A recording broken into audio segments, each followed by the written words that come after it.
Nice to meet you, first of all. And just a small point in for what the organization is concerned. So I scheduled my seminar today into two parts. So I use the timetable that we use normally in the teaching at the university, so 45 minutes, then a break, and then again 45 minutes. This is just to let you know. Yeah, I must say that I started at the beginning. I wanted to talk about a different subject. As the one from the one that you see here, which is economic valuation of sustainability, the ecosystem services. So I wanted to start with the so-called CIA. The CIA is the system of ecological economic accounting, ecosystem accounting. So it's the framework, the latest framework from the Eurostat for the accounting of the environment within the national economic accounting. And I wanted to use this CIA to present you a case study applied to a marine protected area. But then since I've been told that this is a path of 2 years, so I thought to switch to a more general subject, which is the one you see here, economic valuation of sustainability, the ecosystem services, because I think that this is a kind of prerequisite to understand the relation between environment and economy. And especially I wanted to talk about the approach in terms of ecosystem services that is really the newest approach to the problem of interpreting the relation between environment in general and economics. I prepared a kind of, I don't know if it works. Okay. An overview of the main themes that we will talk about today, starting from the ecological transition, which is, say, the process that comprises all the environmental subjects and the environmental matters. Then sustainable development goals, the role of the ecosystem and biodiversity, and the problem of managing transition. So the problem of how to manage the process that goes to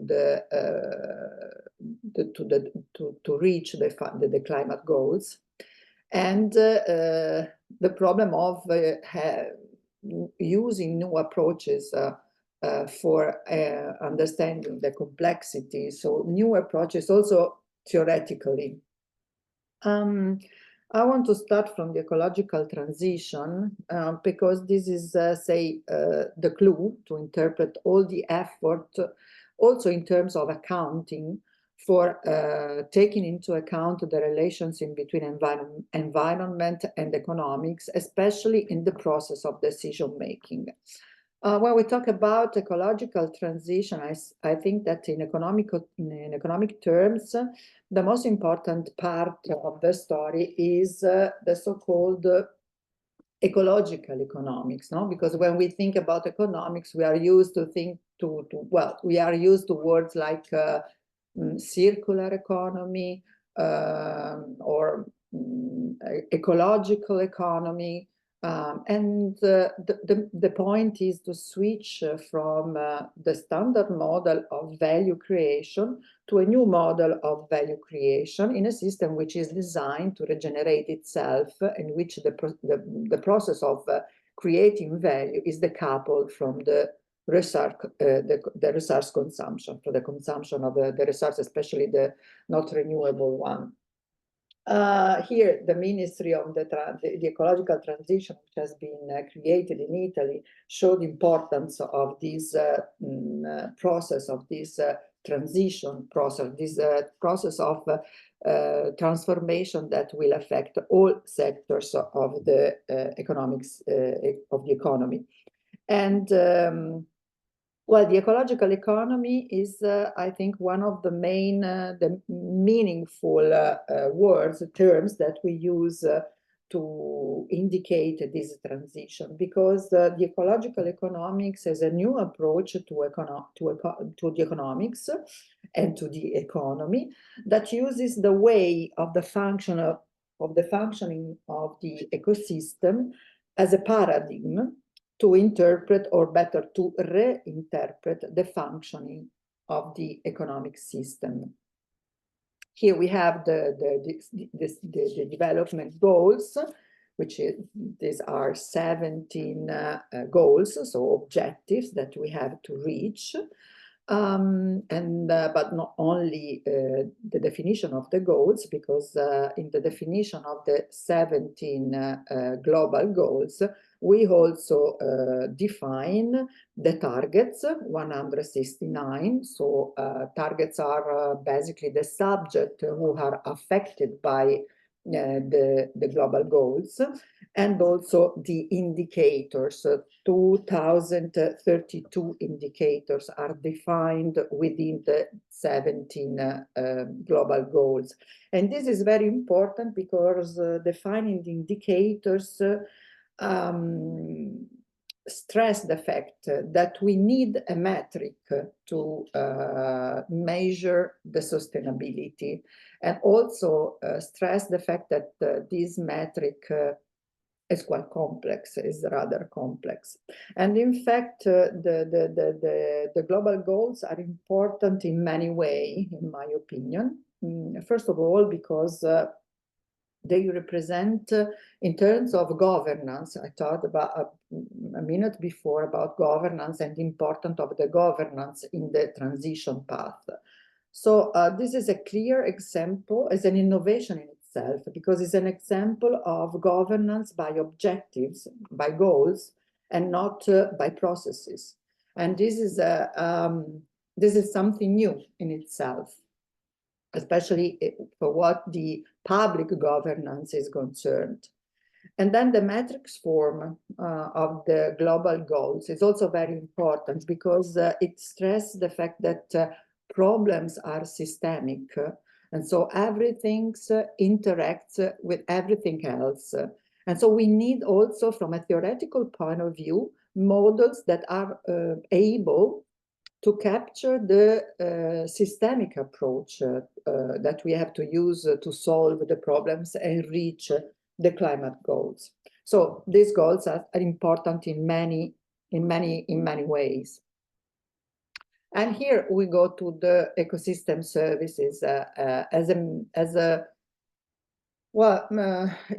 I told you before, the ecosystem services are the clue, the key to reinterpret the process of value creation, and so to give a new interpretation, a new power of interpreting the economic models and the functioning of the economic system when it works together with the ecosystem. So the ecosystem services, as you can see here, are clearly the link in between the ecosystem on the one side and the socioeconomic system on the other side. This framework is very famous. I mean, it's one of the most used framework to express the role of the ecosystem service and how they are central in understanding the interaction in between ecosystem, natural ecosystem, and socioeconomic system. It's the so-called cascade framework. Here you see the reference. And well, it also, first of all, it stresses the fact that ecosystem services are the flow that links the work of the ecosystem and the work of the socioeconomic system. But it also stresses the fact that both the systems are complex in a way, because as you can see on the left side, we have the ecosystem, in which we have a stock, an asset, which is a natural capital. And then from the asset, we will get flows.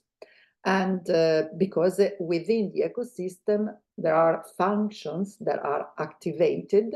And of course, this depends on the status of the natural capital, which in turn also depend on the pressure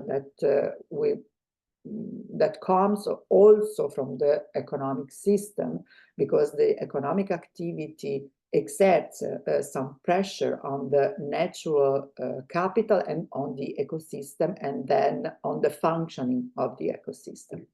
But in any case, the point is, from the asset of the natural capital, through the functions, or through the activation of the function of the ecosystem function, we will get a flow of services.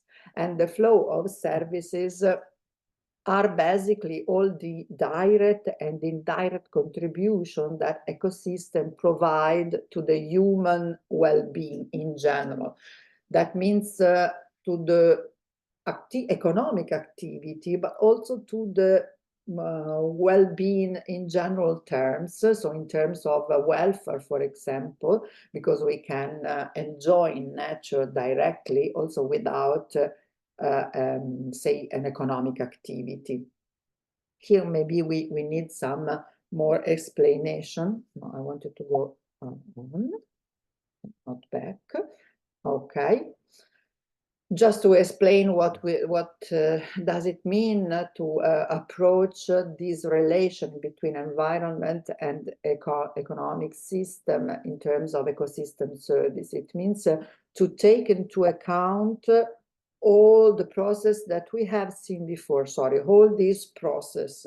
That means we start from a natural capital. Here you can see two assets to stock, on marine ecosystem and a terrestrial ecosystem, that provide many services in terms of flows that are produced within the ecosystem. On the one side, we have the flow in the marine environment, and on the other side, the flow of the services that are provided by the terrestrial ecosystem. In that case is a forest, and that provide wood, for example, but also other type of ecosystem services like regulation services. Here we have an example of the provision of how these flows that we have seen before.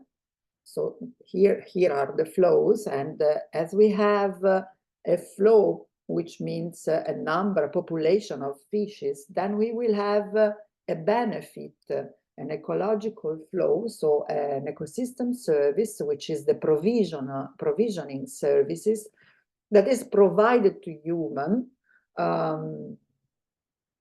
through the human activity. No? So we have the fish, and then we have the fish caught by the humans.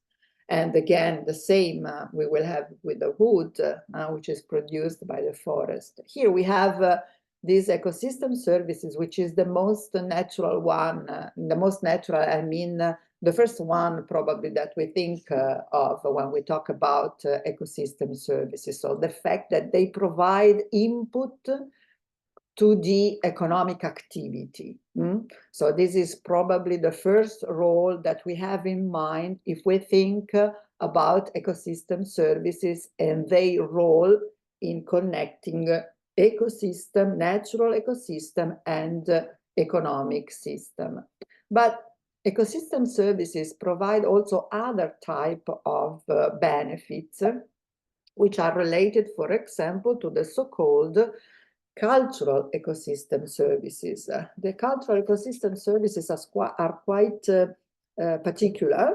peculiar in a way, because they imply an interaction in between nature and humans, and they imply mostly direct benefit that accrue to people just from enjoying nature, so as a kind of direct enjoyment, fruition of the environment.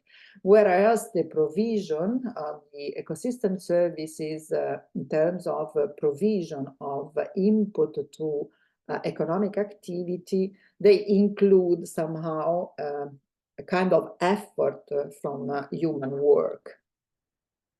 But this is not the last one. Of course, we have other type of ecosystem services that are, well, basically, they do not go through the market in a way, especially the services connected with regulation, for example, climate regulation, or like in this case, coastal erosion, or soil retention, water retention that is useful to prevent the risk of extreme events like flood, for example. So as you have seen, ecosystem, this interaction between nature and ecosystem, economic system is complex in many ways. One way is because it implies some benefits that are very easy to understand because they have a monetary value, like the fish that we can catch and then sell to the market. But they imply also benefits that are intangibles, like, for example, all the benefits that accrue from the cultural ecosystem services. And so in this sense, they are rather complex because we have benefits that are different in nature. By the way, I want to stress a fact. Okay, here we have ecosystem, cultural ecosystem services, and the example that I provide you is an example that do not imply an economic activity. But this is not always the case. I mean, we can also think about services like this one that go through a specific economic activity. For example, in the case in which bathing is an activity which is sold within an economic activity. So if I go to well, I don't know, in this moment I forgot the name to say uno stabilimento balneare, but in that case I can bath and go to the beach, but I pay for that. So is an input in that case of an economic activity. And the same can be for trekking, for example, in the case that in which trekking is organized as an economic activity. So there is a guide and a tour which is guided and you pay for that, and this is an economic activity. So of course this kind of activity can be a kind of direct fruition of the environment, or can also be an input for an economic activity. This is again just to stress how complex can be the relation in between economic system and environment. The problem is that which is the problem with the ecosystem services? The main problem is that markets do not value ecosystem services, and this means must be intended in a strict way. It means that they do not have a price. They are not exchanged on the market, usually. Not always, but mostly this is the case. And well, this has many consequences. The first one is that we think, since they do not have a price, we think that these kind of ecosystem services are available always, indefinitely, and especially that they are available at no cost. So we do not have to pay for that. But this is not the case, and this is probably the most known example, the problem of pollinators, and bees in particular, but not only bees. Well, the picture that you see here is a very popular, is a picture that dated more than 10 years ago. These are the so-called bee men in China. That, well, as you can see, they have a duster, that they use the duster and go around to do the work that usually is done by bees, so to pollinate plants. And of course, they have to be paid for that. So this is exactly the problem of deploying resources, and especially when the resources the value of the resources do not emerge in market transaction. So this is the main problem. The value and the problem of the value of the ecosystem services, and in general, the value of the nature, is one of the most important problems in economic terms. How can we value? Because to give a value to the ecosystem, so to the nature, but in particular, the nature interpreted in terms of single ecosystem services, is the first step to account for the environment within the economic process of creating value, and in general, within the economic process of taking decisions that have economic decisions. So political economy, industrial economy, environmental economy, and so on. Why I stress the fact of the ecosystem services? Because ecosystem services is strictly related to biodiversity, so is a way to interpret the role of the biodiversity in the sustainability, when we talk about sustainability in the usual way, which is sustainability that put together in equilibrium the three main areas that are environment, society, and economy.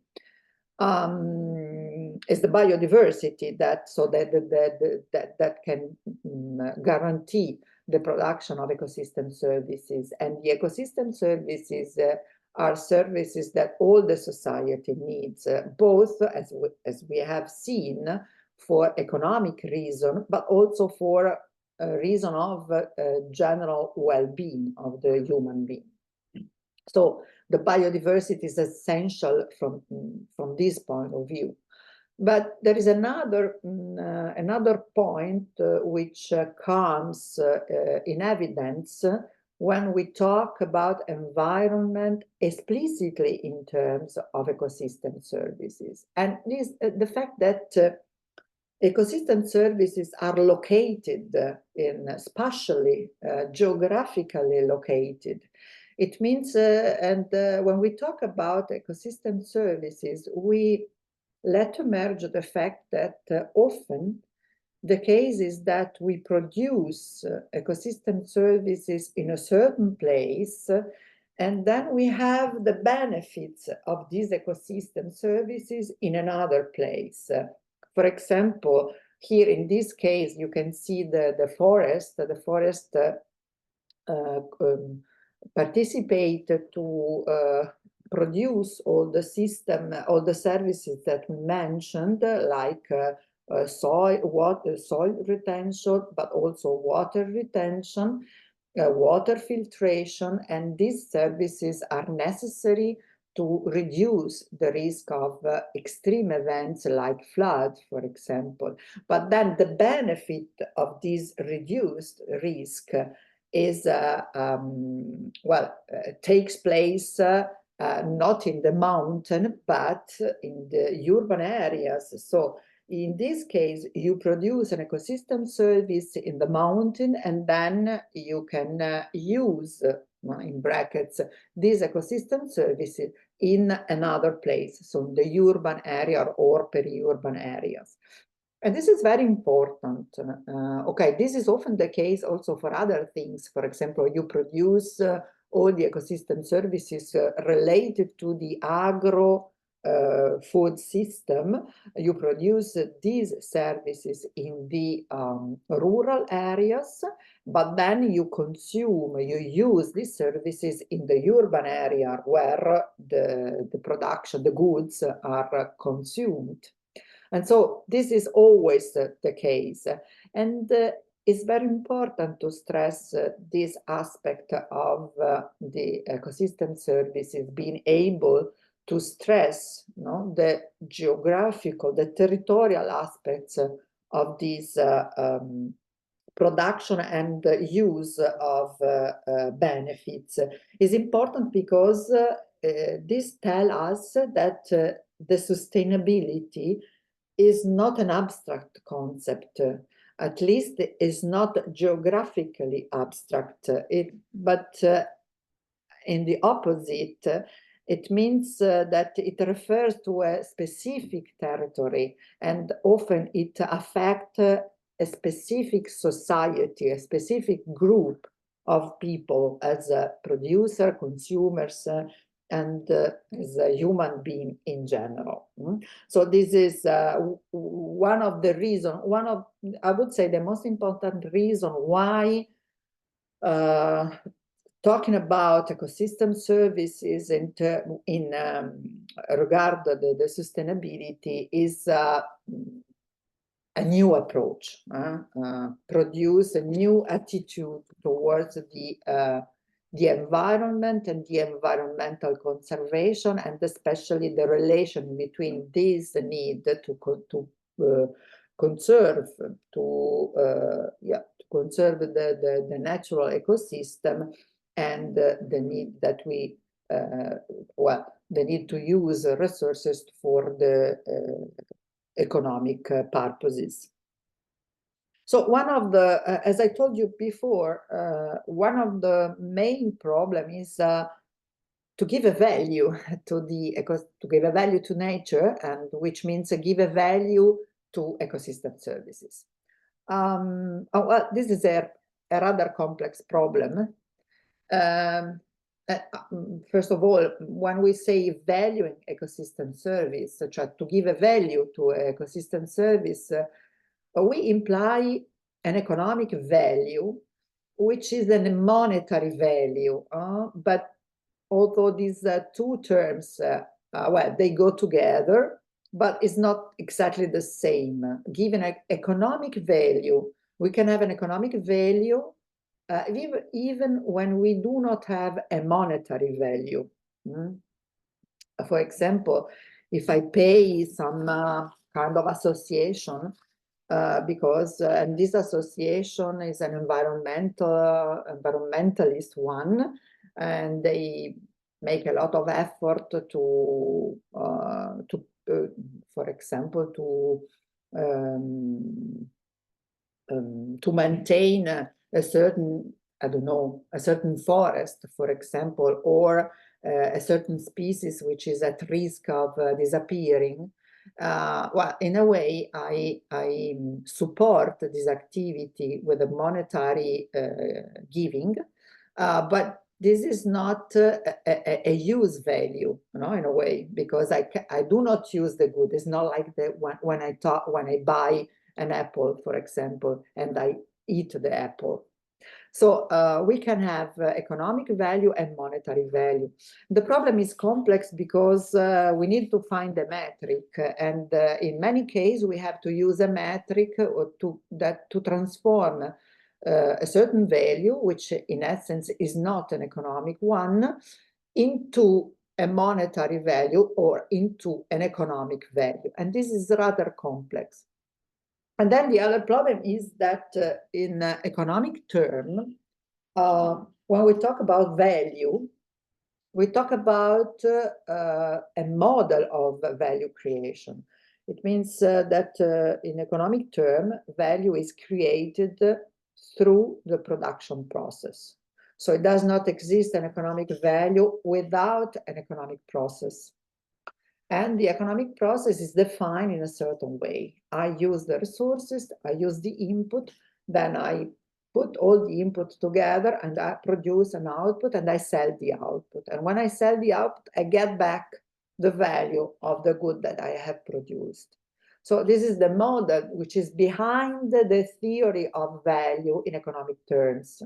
And of course, we have to adapt this, not only the metric, which is the price, but we also have to adapt the model if we want to value ecosystem service, because ecosystem services are not like an apple. So we have to use another metric, another model of creating value.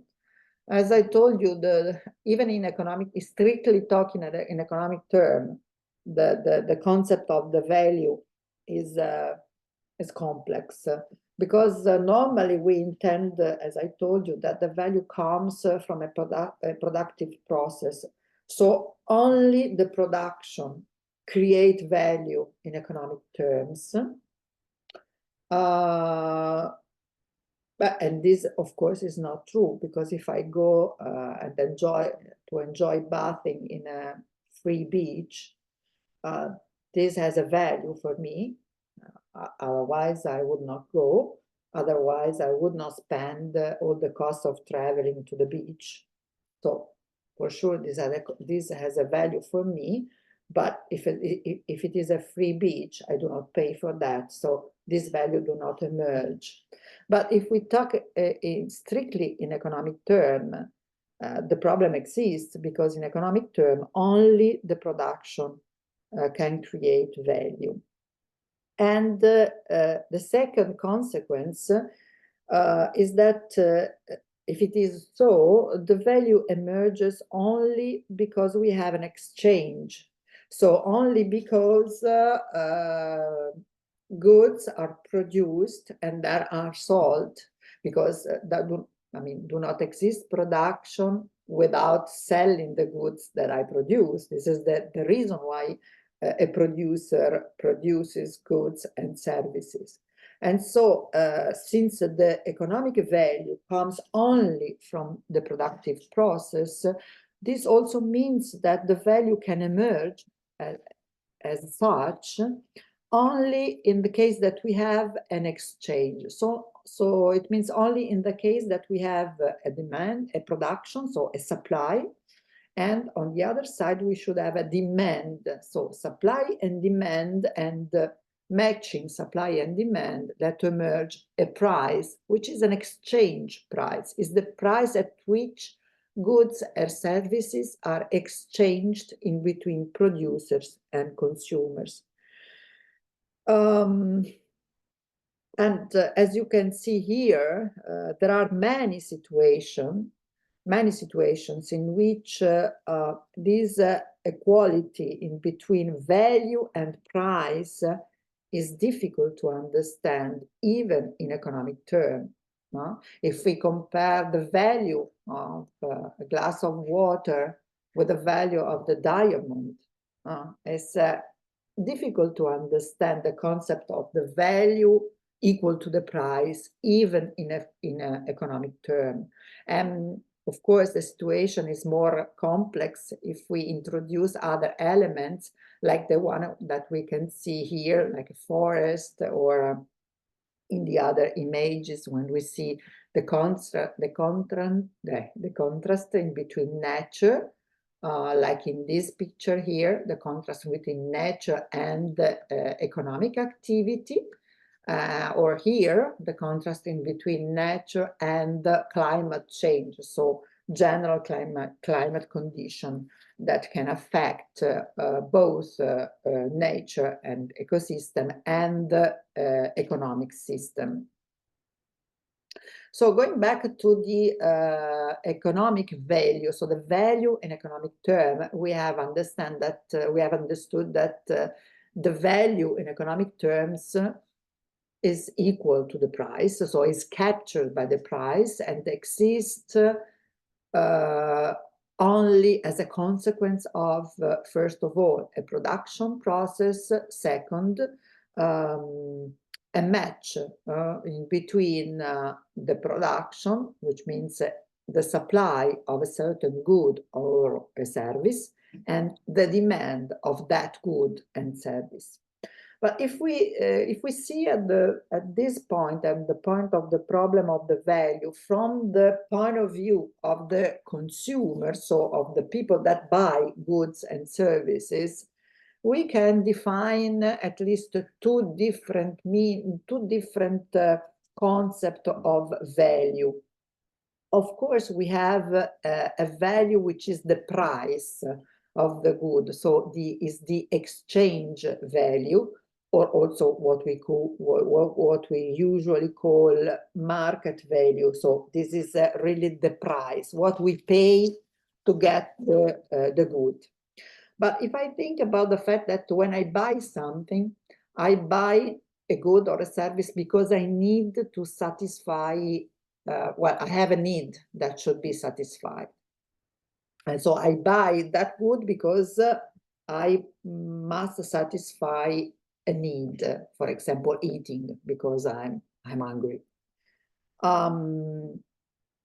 Usually, what we pay for this good is bigger, is higher. Sorry, the value that we give to the good is higher than what we pay for this. That's the reason why we buy a certain good. Sorry, I've seen that in some part, in some slide, remains parts in written in Italian. I will correct them before giving you the final version. So back to what we were saying. The point is you have to think about the fact that when I buy a good, I satisfy one of the need I had, and if I measure the satisfaction, this satisfaction is usually bigger than the value I have paid. We represent this fact in a graph like this one, saying that here we have the demand for the good, which is the relation in between the quantity that I want to buy at different prices. So you have to read the price in the epsilon axis and read the quantity in the x-axis. So the relation is in between price and quantity. And of course, since this is a demand, the rule is that the higher the price, the lower is the quantity demanded at that price. So if the price declines, I will buy more than this good. The point is, if we match the demand with the supply, we can, for example, define the equilibrium at a certain point. So start from a certain situation in which I buy this quantity, Q0, at the price P0. And the value of this good is, in terms of market value, is set equal to the price times the quantity. So it will be the area in green that you see here if we have to catch the value. But since I buy this good to be satisfied, I would be willing to pay even more than what I really paid. And so the subjective measure is not only the green area, but also the blue area. And together, green area and blue area, this measure what we call welfare value. The point is, I'm willing, the welfare value is what I'm willing to pay to get the good.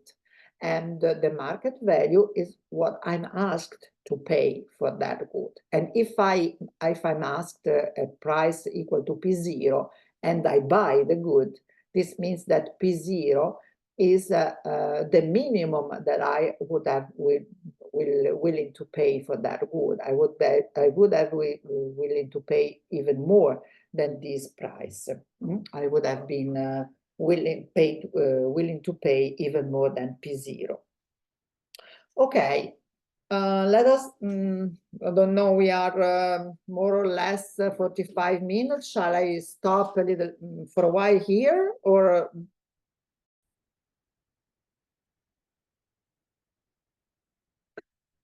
Okay, then we can start again from this point. So we were at the point that we have two different values in economic terms. So the first one is the value, the market value, which means how much we pay for having a good, for buying a good. And the second one is a welfare value, which is how much I am satisfied having bought that good at that price. And this is usually higher than the market value. So as you can see, even in economic term, the concept of the value is more complicated than it seems at first. Here we have a more detailed definition of the total economic value of a certain good, which is the combination, so basically the sum of three different categories of values. Use value, option value, and then also non-use or existence value. Here we have three different products because the sum of the use, option, and no-use value is what we call total economic value of a certain good or a service. But of course, not all the goods have all the three values. That can be the case. Here we have an apple. First of all, what is the use value? The use value is measured in terms of the value which accrues from the production process, because as we have seen before, the value is produced is activated, emerges as a consequence of a production process. So the use value is the cost of the agricultural production in this case. So it's the cost of the productive process and is basically what we have called market value in the slide before. So the market value is not only an exchange value, but it's also a value which is connected with the use, because it's the fact that we want to use the good that give rise to a balance in between demand and supply. No, otherwise, if a good is not used, we do not have a demand for that. So use value, price, market value are all synonym for this type of value. If I think about another type of good, which is the fish, which is caught and sold in the market. Of course, this has a use value, is the cost of the catch, is the value of the fish which is caught by the professional fishermen and sold in the market. This is a use value. But in this case, we do not have only a use value, we also have what we call in economic term option value.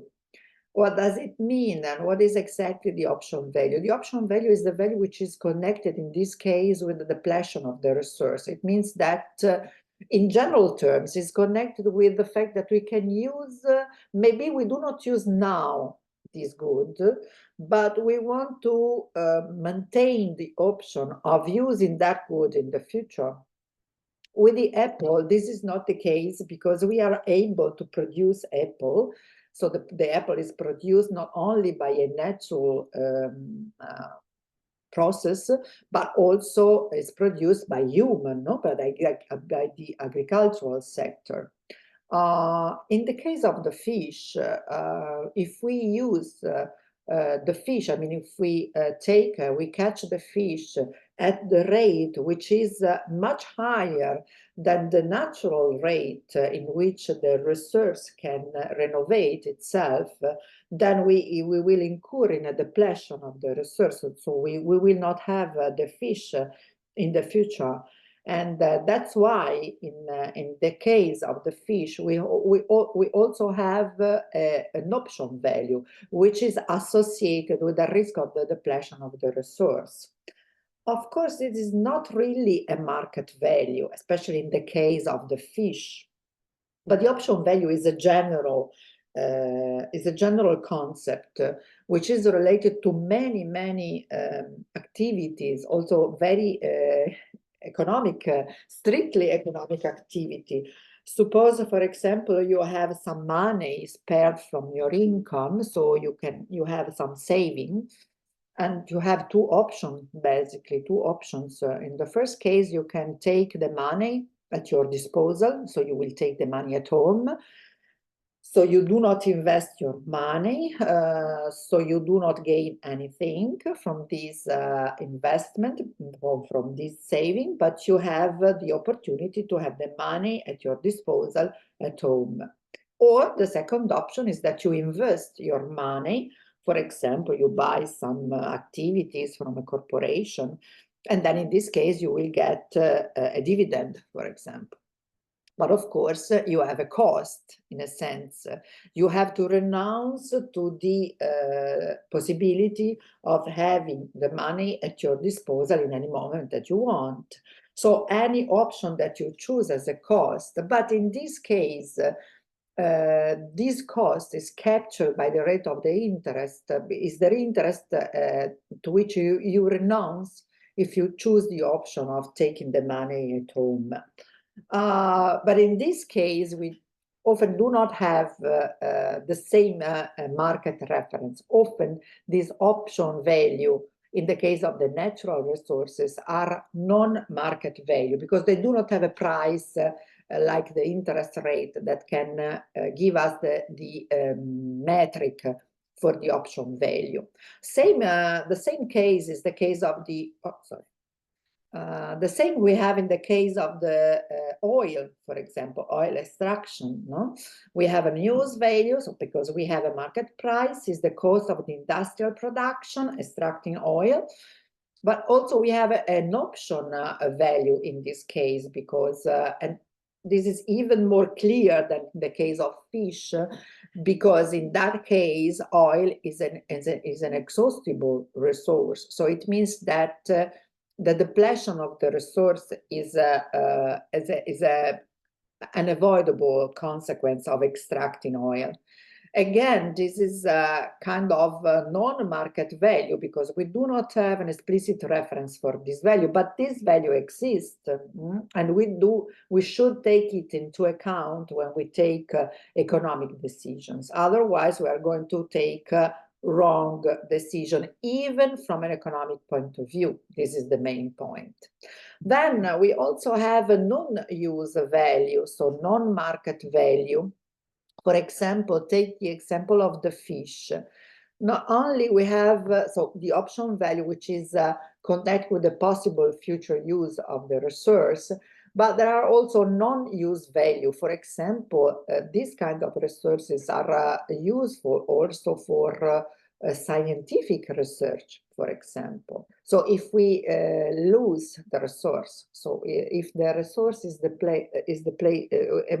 there is depletion of the resource, we do not have the possibility of advancement in scientific research, and this is a cost we incur it. And again, the fish in itself is a part of the biodiversity. So if we lose the fish, we lose part of the biodiversity. And this again is an on-market value that we have to take into account when we for example, when we give a rule, we in this sense is the public, for example, that state rule for the professional fishing. And in fact, as you may know, there are many rules, for example, quotas, especially for the fishing in international areas. That is is a very complicated market. Here you have, okay, this is a very simple example, and here we have a more precise definition of what is intended for total economic value of a good or a service, divided into use value and non-use value, and divided in direct and indirect use, option value, and non-use value, again divided in bequest and existence value. So just to say how things can be complicated if we go more and more in detail. But I do not want to go in detail now. I want just to switch from the concept of the value to the model. As I told you before, the economic value is related to a model of creating value. And the model of creating value, the standard one, is the model that connect the creation of value to the economic process of production, so to the production. And the production is intended like a linear process. So a process in which you take the input that you need to activate the production process, then you combine together the input and you produce an output. The output is sold in the market because it's demanded by consumers, and once that the good is consumed, so arrive at the end of its life, is disposed as a waste. So nothing is comes back into the process of creating value. This is the standard linear model. So if we talk about model, we also have to talk about, if we talk about value, we also have to talk about model of creating value. Again, this is a slide which remained in Italian, sorry. I will correct this. But the point is, to define a new model, we have to define a different value for the main part, main process that define the functioning of the economic system. For example, if we have to talk about the economic growth in a different way, in the linear model, the first consequence of the linear model is that the economic growth is measured in terms of quantity and not in terms of quality of what you produce.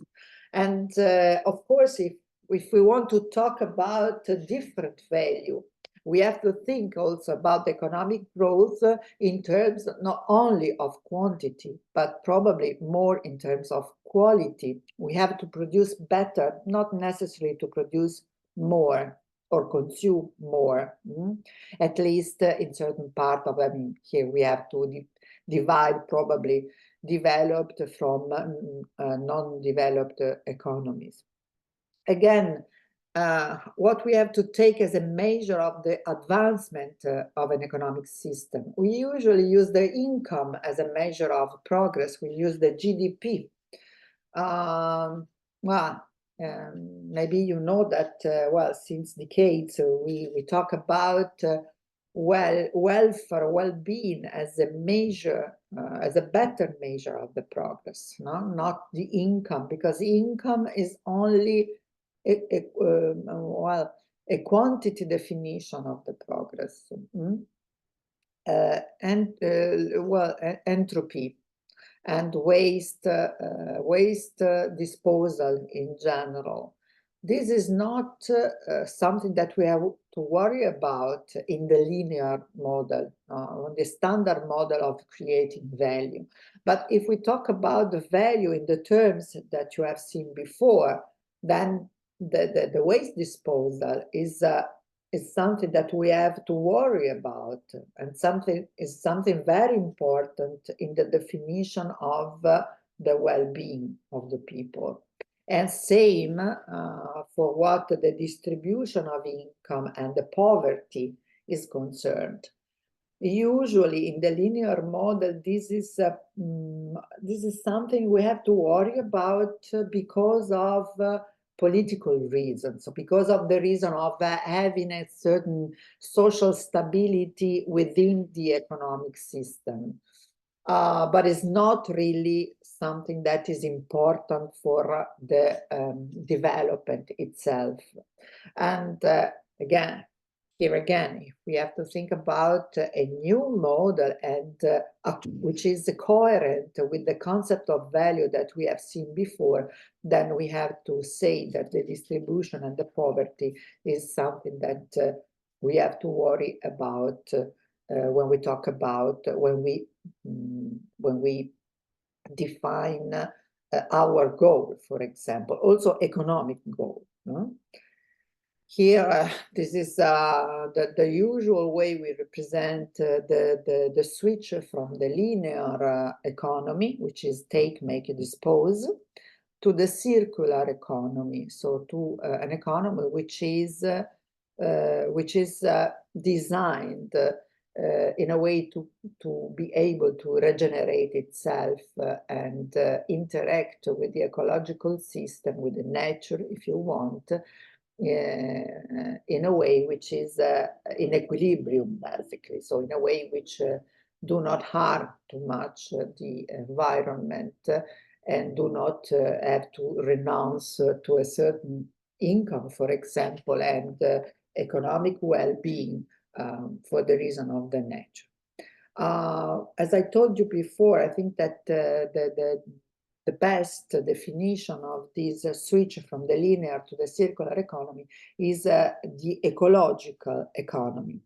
The ecological economy is not really new because, well, it starts several decades ago, but still within the economic studies is somehow unknown.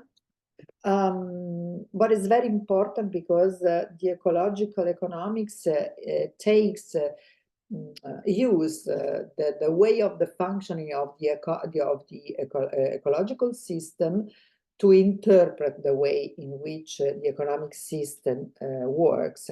And here, I mean, you have this in this figure, you can see from the one side, it's not different from the slide in which we have represented the cascade framework with the ecosystem services as a link in between the ecosystem and the economic system. Here is more or less the same.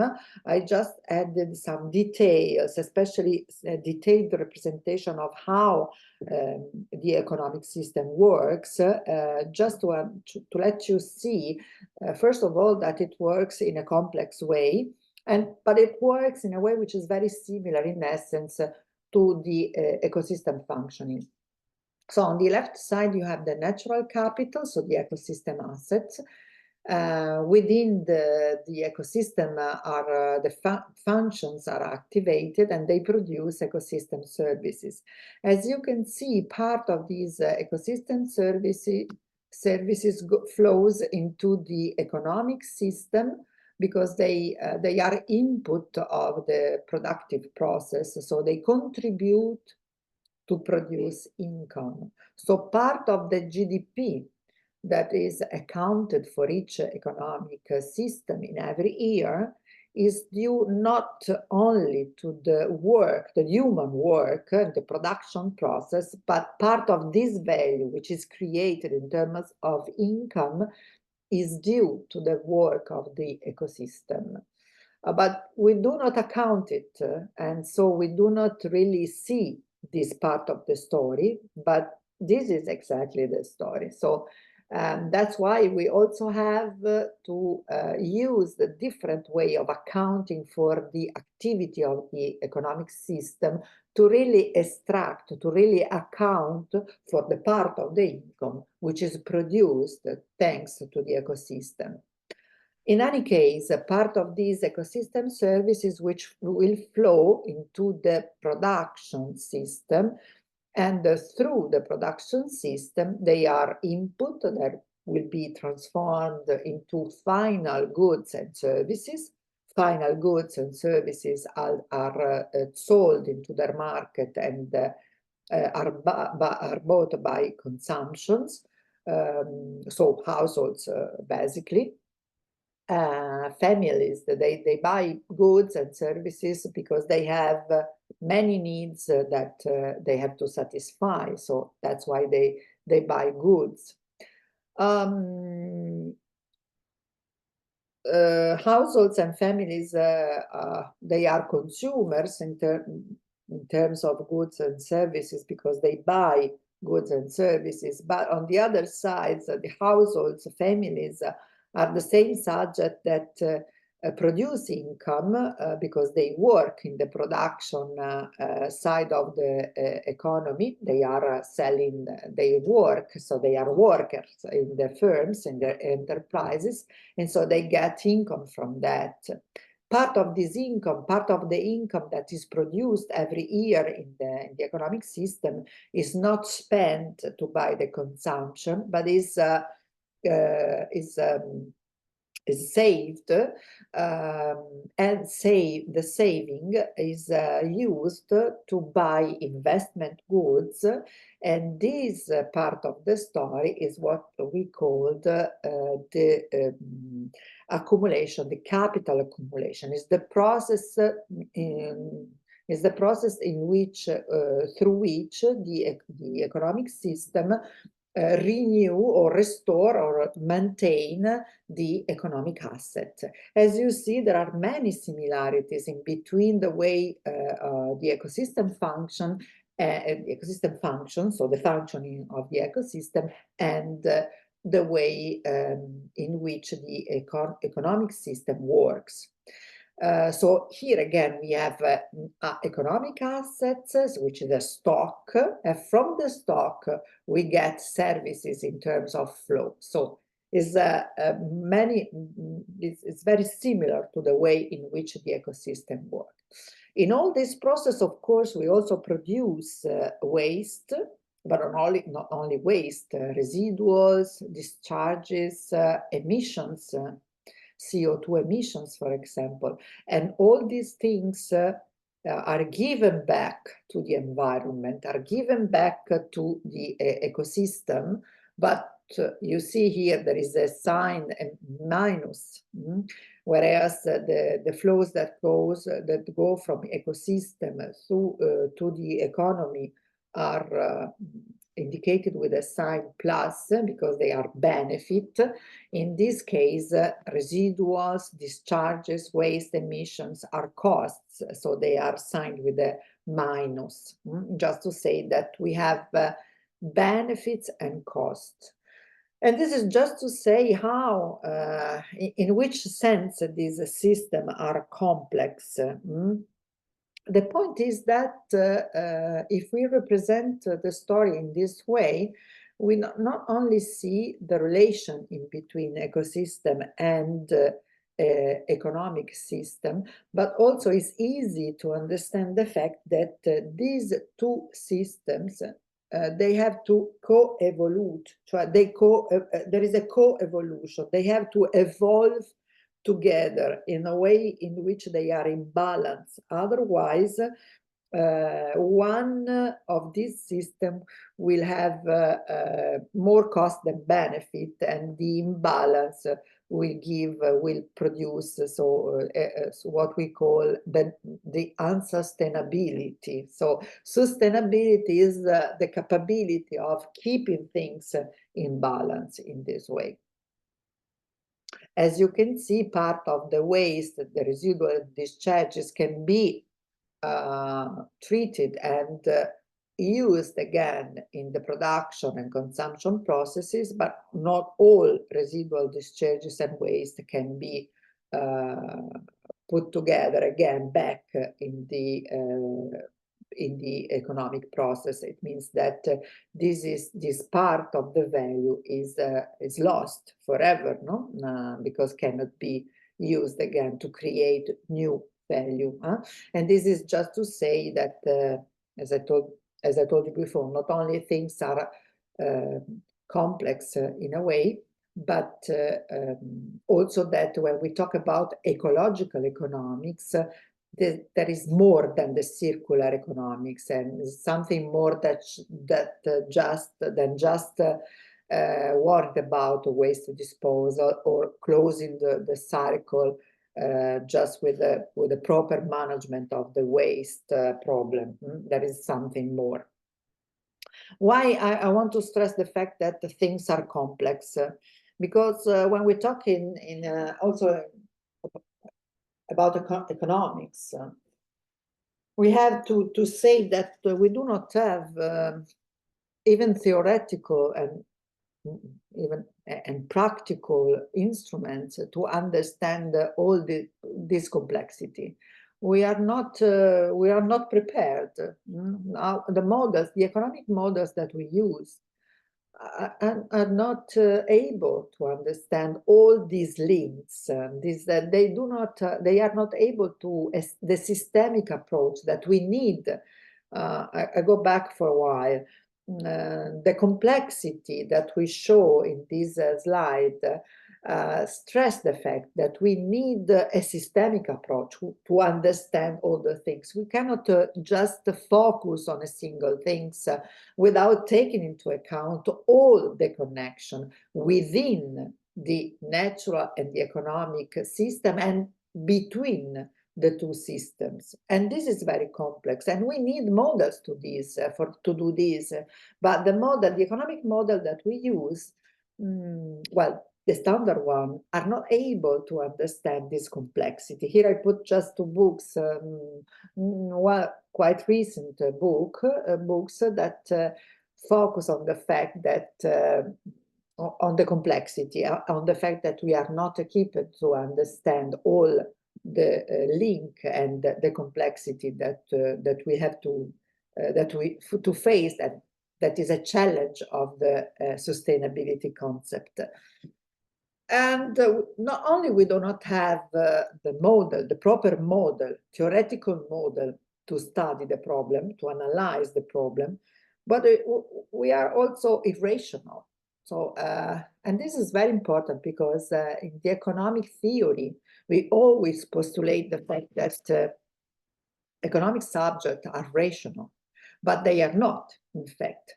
This is probably something that you know very well, is the Albert Jacquard, so is the example of the water lilies, and is an example of explaining limited rationality in the use of scarce resources. And here we have a lake with water lilies, and we have a lake, water lilies arrive, and then the first day we have just one water lily, then the second day we have 2 water lilies, and then 4, then 8, and so on, because they reproduce themselves in a geometric progression, and they slowly go to cover the entire surface of the lake. But at that point, they will die because of the lack of nutrients. And we know, for example, that it will take 1 month to cover the surface. And the question is when the water lily should start to worry about the fact that we are going to die, that they are going to die. At the end, the problem do not emerge because although they reproduce in a geometric progression, the lake is big, and so they at the beginning they do not see the fact that they are going toward death. But when we are at about 28 days, then the problems start to emerge because they have occupied a quarter of the lake, and so the day after they will occupy the half of the lake, and in short time, so after 30 days, they will die. And well, the death is inevitable because they start worrying about the problem too late. When the problem emerges, which is in the 28th day, is too late to face the problem and to take the challenge. And this is a very good example of our limited rationality, in which we do not see the problem until it is too late to solve the problem. So what can we conclude from what we have seen up to now? Well, many things. Complexity is difficult to understand. We have reference models, theoretical models. We economists, we have reference models that cannot predict all the interaction involved. So we are not well equipped to understand this complexity. And furthermore, our rationality is limited. So we are not even not able to understand. It takes some effort to make the right decision in this case, because we have to overcome all these difficulties. How can we do that?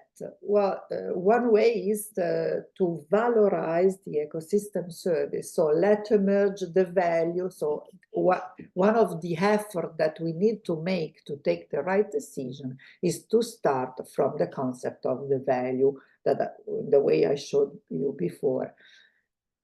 Value, valorizing different things. Valorizing means taking into account the value of the nature, in our case, of the ecosystem services in the process of taking decision, and especially of taking economic decisions.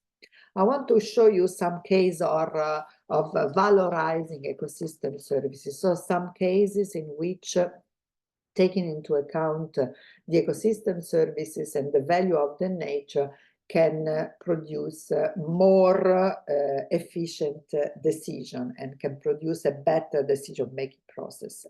I want to start from urban ecosystems, because these allow us to talk about the land use, which is a very important part of the story. Here you have I took some studies from the site of the website of the ISPRAmbiente. These are papers. Here you can find the reference of these studies that has all to do with the with the presence of what we call urban ecosystems, so green, urban green, and the effect that the green in the urban areas can have on many ecosystem services. I switch this one. First of all, on climate change, for example, so on the CO2 abatement. There are many studies, in all the studies that I mentioned, that I showed you before, states or showed that there is an important indirect effect produced by the trees in the urban areas. And for example, as for the CO2, the energy saving, which is estimated between 10 to 38% as a reduction in energy use, produced by the trees, they have is more important than the direct effect of the tree vegetation in terms of carbon absorption and storage, so in terms of CO2 sequestration, especially in the urban areas within the areas within the Mediterranean zone. For example, in this line, there are two studies for Italy, a study for in Milan and Rome that estimates that a 10% increase in green areas in residential zones results in a decrease of about 2% in air temperature, with an energy saving of 8 to 11%. So this is very, very important, because 2% increase in green areas, which does not mean trees, but just green cover, for example, above the parking places, for example. So green areas, and which is not trees. So 2%, 2 degree is well, significant reduction in the temperature, and as you can see, a huge saving in energy use. And another study for Italy is being conducted in Florence, and showed that in summer within the city there can be considerable differences in temperature between zones with green areas and zones with no green areas at all. So they take into account the difference and show that there are also significant differences in between the different zones due to the presence of the green areas. Well, another service is connected with the hydraulic risk, because in the cities we often have phenomena like water bombs and flood, as you can see from the picture here. Water bombs are these phenomena with intense meteorological impact, causing flooding within the urban areas. And well, to the hydraulic risk, the green areas and the vegetation has a positive effect, because from the one side it intercepts rainwater, so act like a filter, and so it reduces the speed at which the water reaches the soil, so it reduces the effect of the water bombs, also the frequency of the water bombs. And on the other side, the roots absorb the water and improve the soil structure, so favor the infiltration of the water in a gradual way. So again, this decreases the surface of water flows and decrease the risk of water bombs. And even the green roofs, so not vegetation in strict sense like trees, but green roofs also retain 30 to 90% of rainwater, and again, can be very useful in case of heavy rain, because the gradual release of excess water reduces the risk of having a flood.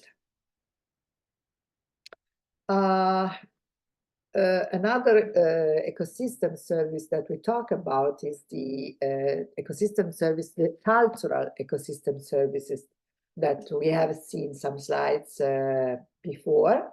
Here you have a more well-detailed definition of what a cultural ecosystem service is. But what I wanted to show you is that there are important projects. This is a project, here you have the website. This is a project in the city of Gothenburg,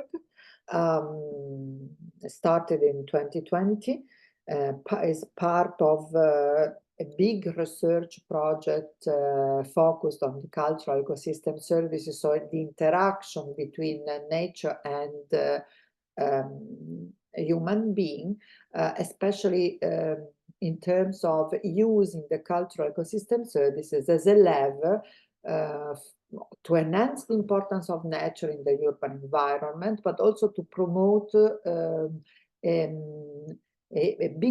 huger participation of the citizens to a lot of programs to the preservation of the environment, first of all, but also to participate to also projects like citizen science, for example. So in general, it means cultural ecosystem service can be a lever to include citizens to take care of the natural environment, to the environment of the town in a spontaneous way. Again, talking about cultural ecosystem services, there is a very important experiment, we can say project, which is the project in the city of New York, started in 2007, and it is a 20 years project, so it will end in 2027. It's a huge project plan to reach environmental sustainability in the city of New York. There are many things within this project, but a huge part of the project has been dedicated to the increase in the urban ecosystems, and especially in the green within the city.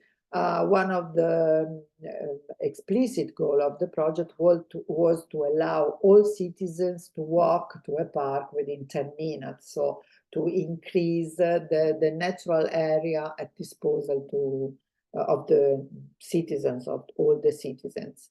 But another goal was also to promote through the cultural ecosystem services, so using the cultural ecosystem services as a lever, your civic engagement.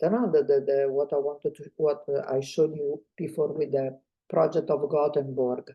Civic engagement in many things, in many ways, urban gardening, but also which means increasing social well-being, increasing biodiversity, increasing the sense of belonging to a certain place, increasing the attachment to the city itself, and also having reaching climate goals and environmental goals, right, like mitigate the negative impact of climate change and also increasing biodiversity.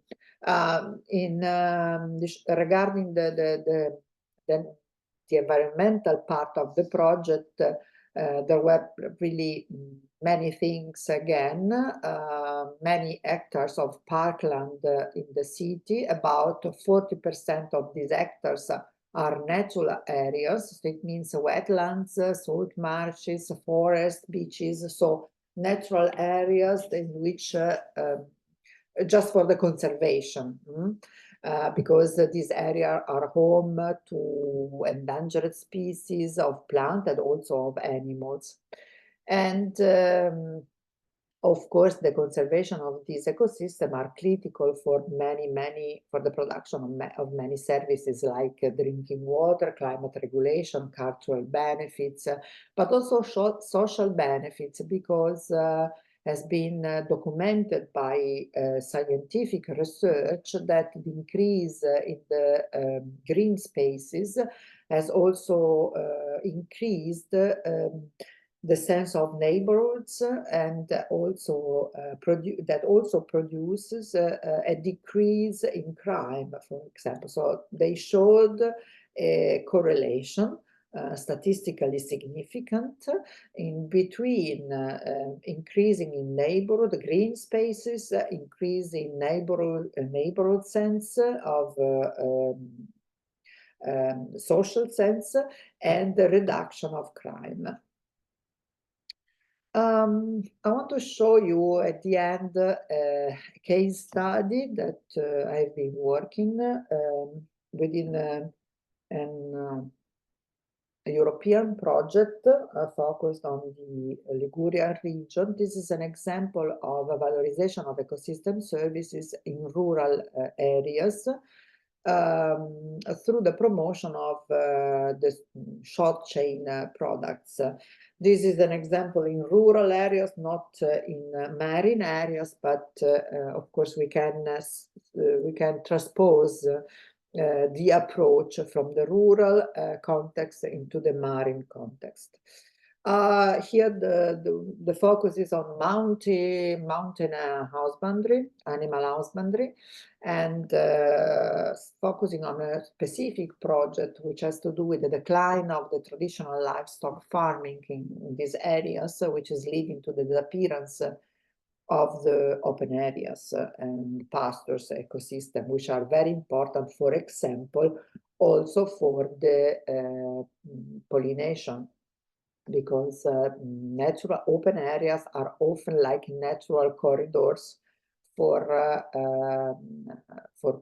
pollinators that can because the pollinators, due to the climate change, they are pushed to go at a higher altitude, but the problem is that often we have wine trees or olive trees at a different altitude, and we need the pollinators at that altitude. So that's why often we need ecological corridors to bring the pollinators at the level, at the altitude that we need. And open areas also have a very important functioning also in to this regard. Okay, of course, open areas and pastures is an ecosystem in itself, the pastures, and which means that in the open area, we have the production, the natural production of many ecosystem services, which are linked to the survival of the open areas and are linked to the livestock. First of all, the provisioning, which provide the forage for the animal nutrition. The fact that the conservation of the pastures and the open area is in itself a benefit, because it allows to conserve the biodiversity of this particular ecosystem. And then also cultural ecosystems, ecosystem services, which have to do with the traditional craft work and the rural culture, which is, for example, linked to the traditional way of producing cheese, in this case in particular, because we have to do with the husbandry. The point is, how can we valorize the ecosystem services? But first of all, the premise is that the value of the ecosystem services is embedded in the product, in the final product. In this case, we talk about cheese. So the point is that the cheese, well, like the meat or the milk, the part of the quality, part of the value of this cheese is due to the fact that this cheese embeds some part of these services which are produced in the open areas. The point is how to valorize these ecosystem services. And as we have seen before, to valorize, we have to, we have to bring this value to the market, especially into the consumer side, because from the one side, we need to preserve this kind of traditional activity that produce ecosystem services which are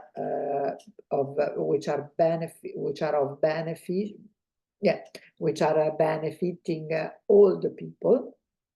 So are benefiting also consumers and all the society as a whole. But on the other side, we also need to have a consumer which is sensible to this kind of value. So he should be able to recognize this value as a part of the value of the good, of the cheese in this case, that he or she consumes, and should be willing to pay something more to get this value preserved.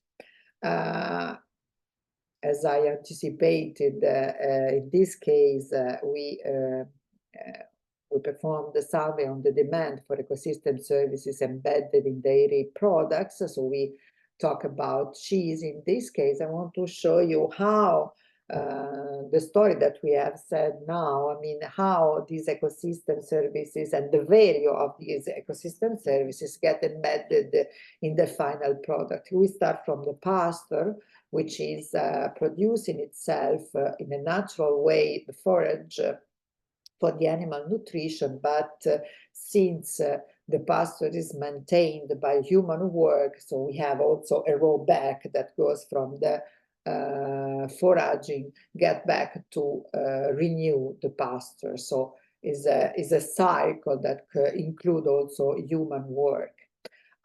Which are the services that are produced by the foraging on pastures through the human input to grazing activity. So first of all, vegetables that are used for animal feed, that are diverse by type, quality, and quantity, but also seeds dispersals that go back and produce new ecosystem services, because the containment of woody species, recycling of nutrients, and so on. Then we have cultural ecosystem services that are connected to the local identity of the territory that we are working on, and these are symbolic and cultural contribution to the local identity that goes through the maintenance of the tradition of the place, also tradition in the economic activity of making cheese.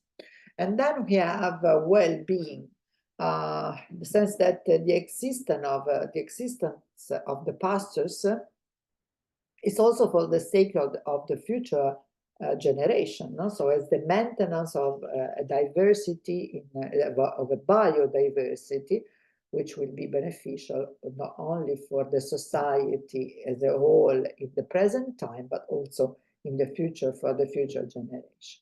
And all these quality and all the value which are associated with this quality are embedded in the final value, in the market value of milk, meat, and cheese, or should be embedded in the market value of these goods that are produced. Okay, I want to go on. Okay. What have we done?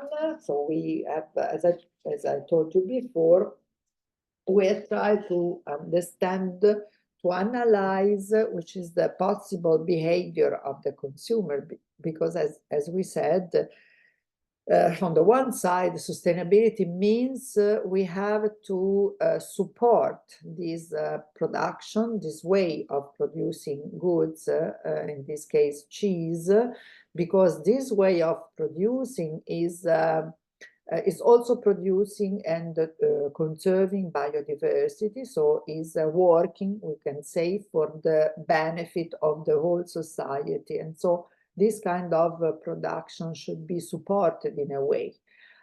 Supported why? Because of course it's more costly to produce in this way than with intensive agriculture. So on the one side we have to, in a way, to compensate the producer that produce in this traditional way, maintaining all these ecosystem services.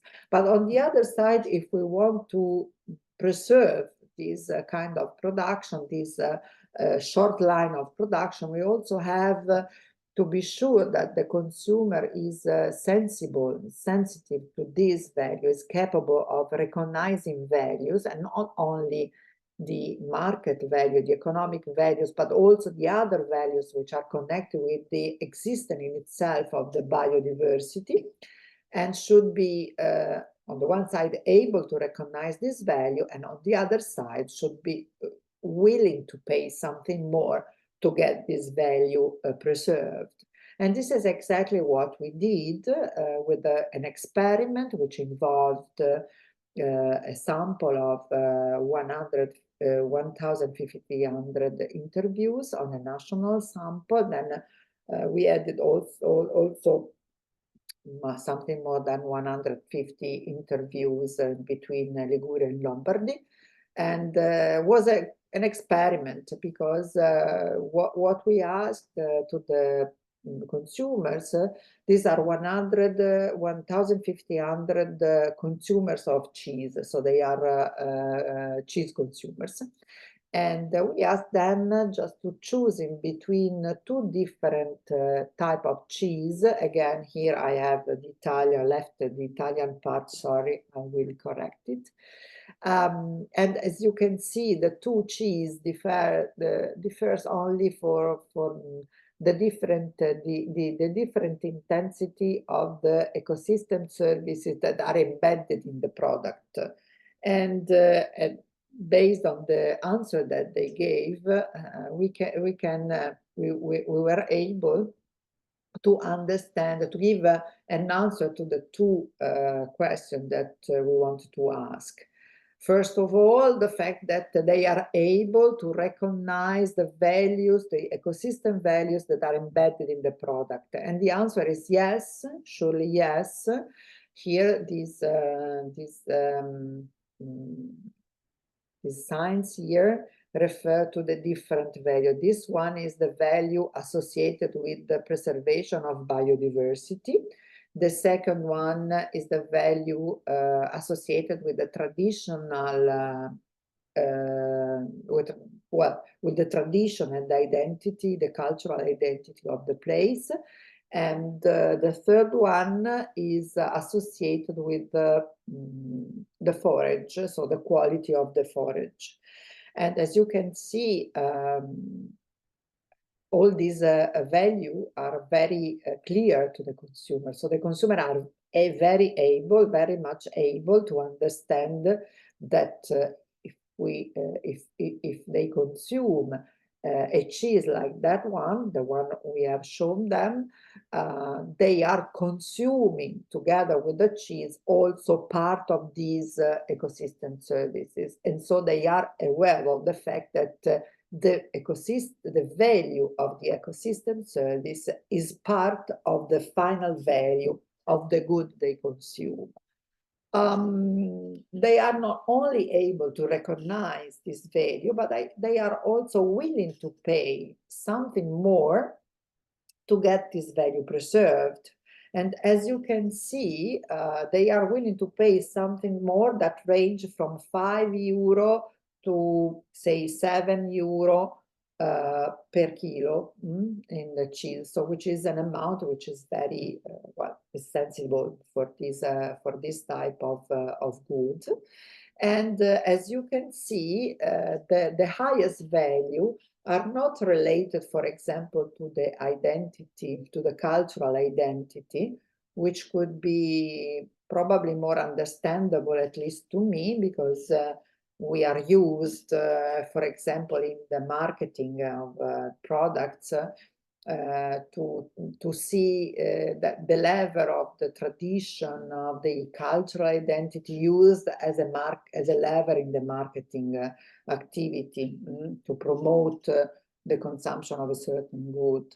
But as you can see, the highest value in terms of euro per kilo are associated to ecosystem services that are related to the biodiversity, so the conservation of the biodiversity in itself, which is a value that is preserved for the sake of the whole society, but also for the future generation. And for the forage is more understandable because the quality of the forage directly determines the quality of the cheese that you consume. And so in this case, it's very understandable. So I want to go very fast to the conclusion. I have still some,